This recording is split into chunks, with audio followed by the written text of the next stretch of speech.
Hello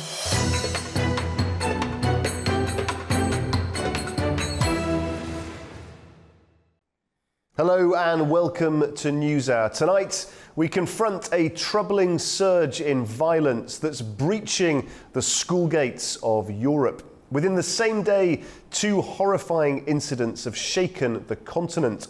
In Austria, a 21-year-old gunman opened fire in a former classroom, killing 9 people in Graz. Meanwhile, in France, a 14-year-old student fatally stabbed a teaching assistant during a routine bag search in the quiet town of Newshour.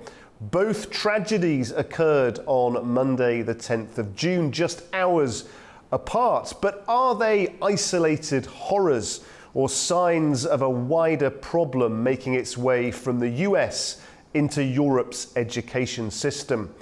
In the UK, concerns are also growing. In April, a teenager in London was arrested after threatening staff with a knife at a secondary school in Enfield. Earlier this year, a bomb threat at a school in Leeds forced a mass evacuation too. These incidents may not have made global headlines, but together they paint a disturbing picture.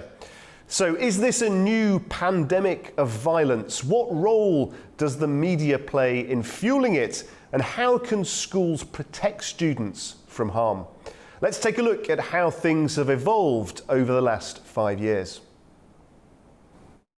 In the last 5 years, schools around the world have increasingly come under threat, not from natural disasters or economic hardship, but from a rising tide of violence that is leaving deep psychological scars on students, teachers, and communities. In the United States, school shootings are tragically common. Since 2018, there have been more than 1,300 incidents involving guns on school property.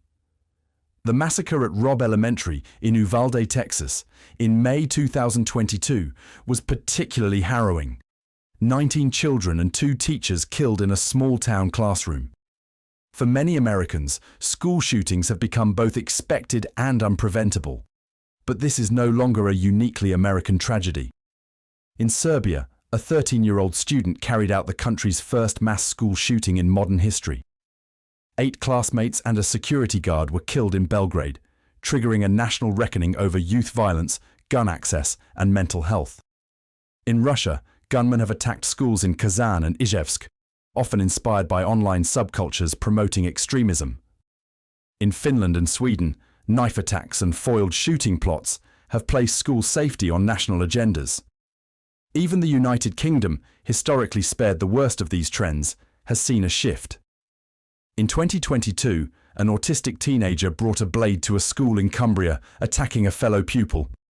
In London and Leeds, bomb threats and knife incidents have disrupted learning and heightened fears among parents.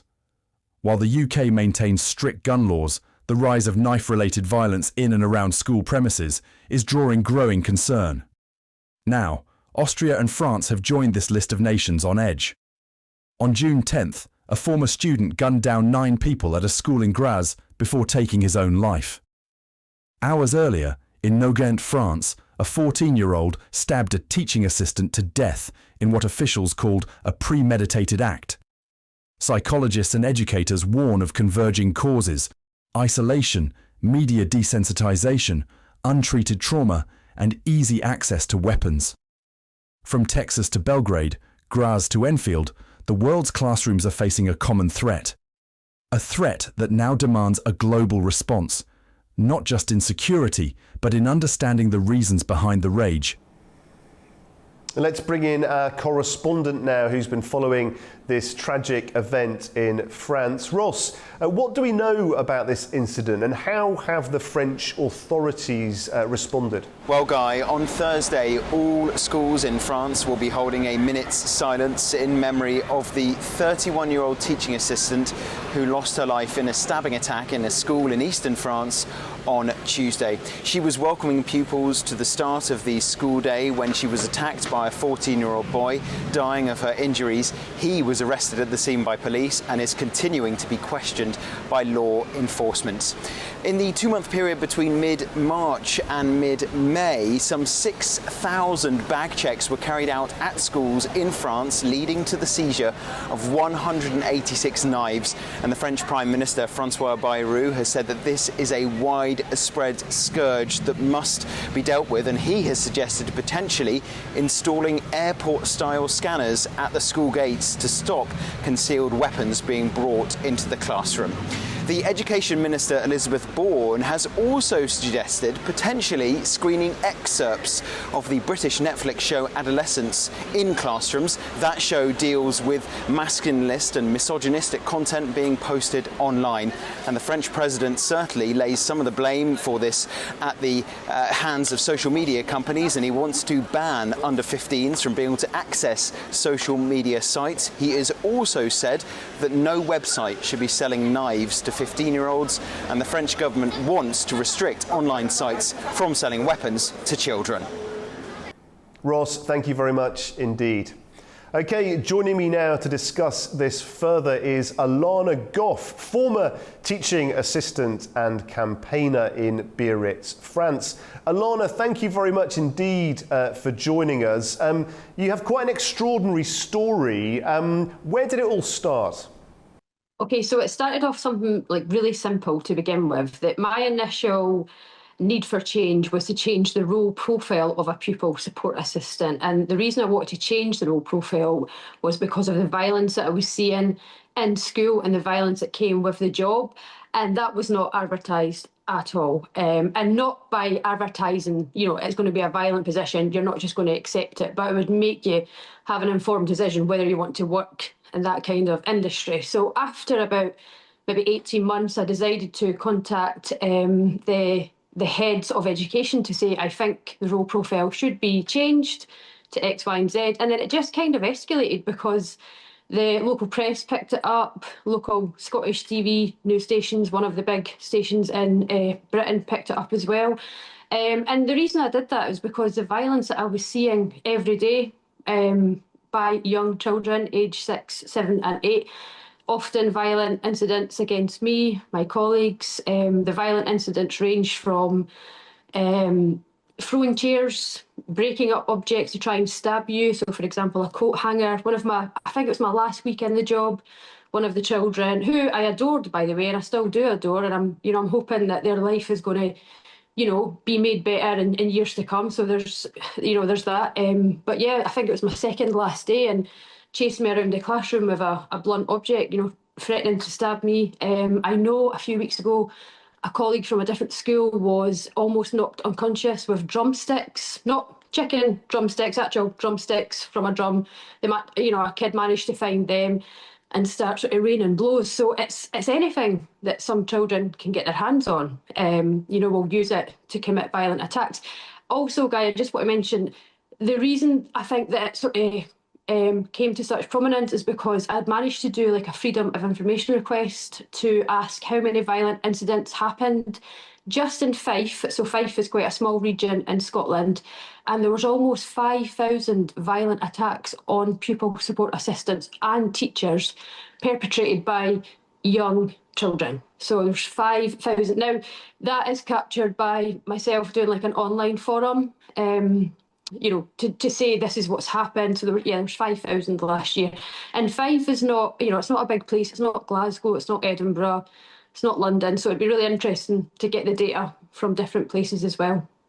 And Alana, just before we go to the campaign and what this awful experience led you to go on to do, I'd just be really interested to explore this a little bit more. I mean, it's quite staggering. Children ages 6, 7 and 8 chasing teachers round the classroom. I mean, I remember when I was at school, admittedly a very long time ago, you would have 1 or 2 badly behaved children, little bits of violence occasionally, but even in the roughest of rough schools, you would never have children that young resorting to that level of violence against teachers. What's your instinct as a professional and a mother. Where is this going wrong?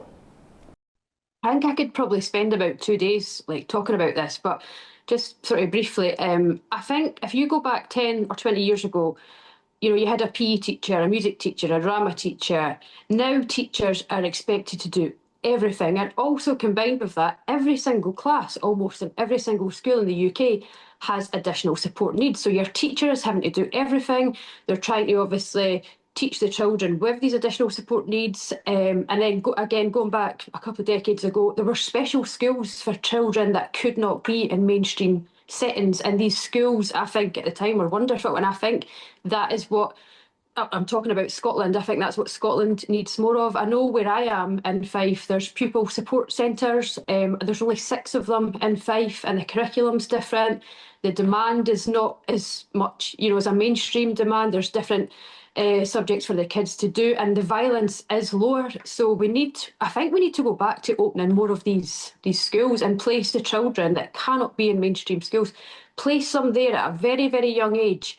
So then hopefully we'll be able to stop them, being extremely violent when they reach their teenage years and, reach full strength when they become 15, 16. And I also think as well, it could be wrong, but I think that COVID, the lockdowns have had quite a negative effect. And also I have to say as well, I think society almost go to blame the parents or that are maybe on some kind of benefits. That sometimes is not the case. And I've seen that with my own eyes. I've seen affluent neglect where the family's not on some kind of benefit system. They're just normal families, but there's a lot of affluent neglect in terms of iPads constantly, no family time, everyone's on their phones. That has an effect as well. Also, I have referenced this before, allowing young children to play extremely violent computer games. And I saw that with my own eyes. And one of the children who was extremely violent had been playing, I don't want to name the names in case I get anybody in trouble, but not the name of the children, sorry, the name of the computer games, but they'd been playing them since they were 3 or 4 years old. And, these are the most graphic computer games out there. I know, young adults enjoy them, but they're not suitable for children aged 3, 4, 5 or under 18 or whatever age the age limit is. So I think COVID, computer games, society in general, with everyone addicted to their, social media. I just think there's a lot of things to blame with that. And I think as well there is obviously poor parenting as well.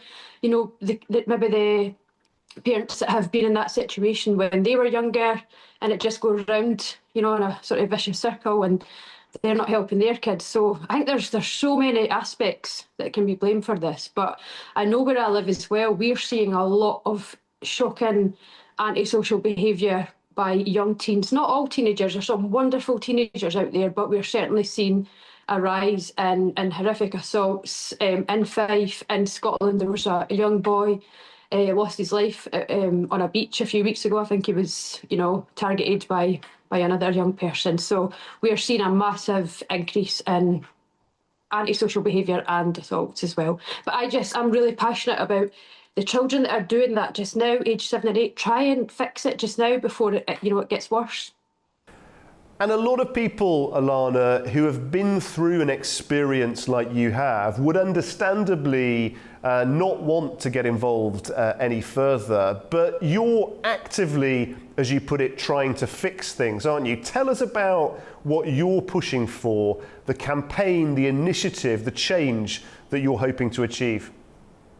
Well, I think I've been trying to speak to the SNP. Now, the SNP they run Scotland, they are in charge in Scotland. Education is a devolved power in Scotland. They've had 18 years to try and make changes.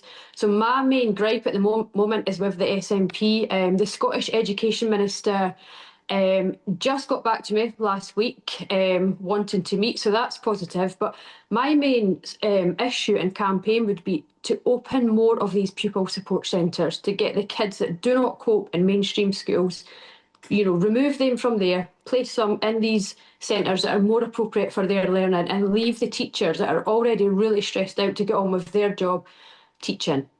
And also, changing the role profile again, changing it so it will say that, you you may experience violence on a day-to-day basis, because that is certainly what's happening every day. And you can see that with the figures as well, Guy. 5,000 attacks in a small region of Scotland, for the whole of 2024. So the figures are there, the stats don't lie.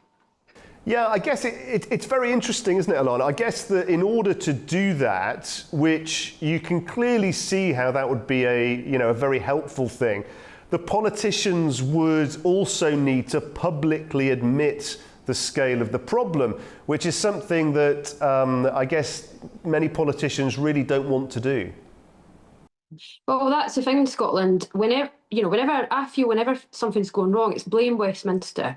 But as I say, education is a devolved power. It is Jenny Gilruth. She is the Scotland Education Minister. John Swinney. It's their issue, and they need to solve it. They've had 18 years, and I think education personally has got worse in the last 18 years. And I think you can see that. You can see that from the violence as well. So, yeah, we need, but you're right what you're saying. They're not going to admit that, it's their failure, but they do like to blame Westminster, which I don't agree with. Okay, well, that is good news that the Minister at least has come back to you. Hopefully both her and the First Minister will engage with you and help you try and make some progress on this very difficult situation. Alana, we wish you all the very best with this very noble campaign. Thanks very much for speaking to us today.